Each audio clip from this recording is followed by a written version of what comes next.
Всем привет! В этом видео вы узнаете, как убить Фена Проклятого в подземельях Могушан в обычном режиме сложности. Меня зовут Верисаль, и со мной рейдить легко. Приятного просмотра!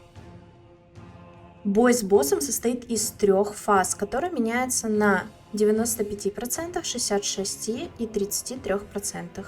Босс будет бегать к оружию и менять его по фазам. На полу появляются синие кристаллы, которые могут подобрать только танки. Один танк может подобрать только один кристалл, получив при этом одну дополнительную способность на весь бой, преграждающий щит или покров расплаты.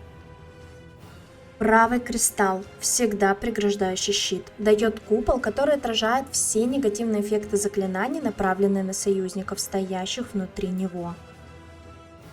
Левый кристалл дает танку способность, применив которую к любому рейдеру, танк получает последнюю способность, примененную боссом к этому игроку. Во время боя с боссом танки меняются на 3-4 стаках. Также во время боя с боссом он использует стрелу духа. В десятке он кидает град стрел по 3 случайным игрокам, в 25-ке уже на 8 человек. У Фена есть 3 фазы, которые меняются каждые 33%. Во время первой фазы босс использует кулаки молний и эпицентр. При использовании боссов кулаком молнии босс возьмет в таргет рандомного игрока и пустит в него пучок молний. Из молний мы выходим, так как они станет. Когда босс будет использовать эпицентр, РДД и хилы стоят на максимальной дистанции от босса. Просто прохиливаем рейд. Чем ближе вы стоите к боссу во время эпицентра, тем больше урона получаете. А также босс понизит вашу меткость на 75%, если вы стоите впритык. Каждый второй эпицентр танк должен закрывать своим куполом, который он получил от кристалла.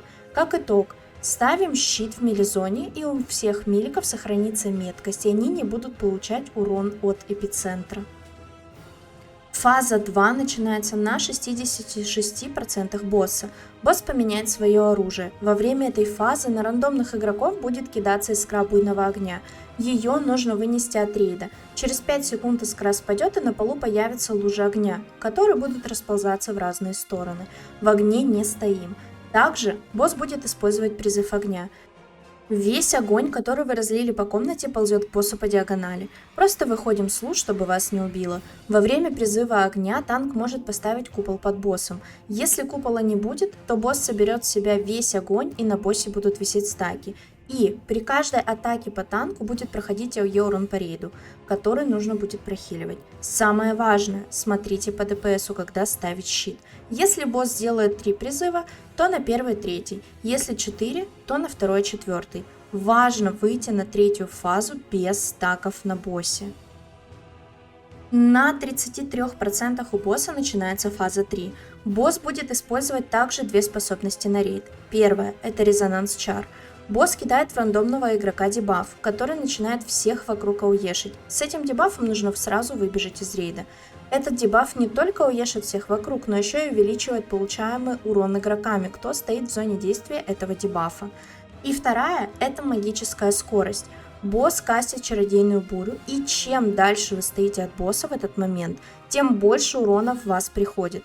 Во время бури сбегаемся под босса и прохиливаемся. Самое важное на этой фазе быстро выбежать с резонансом чар из рейда после бури и не заходить с резонансом чар под рейд во время бури, иначе вы просто убьете рейд. Танк также может прожимать купол во время этой фазы, чтобы сейвить рейд.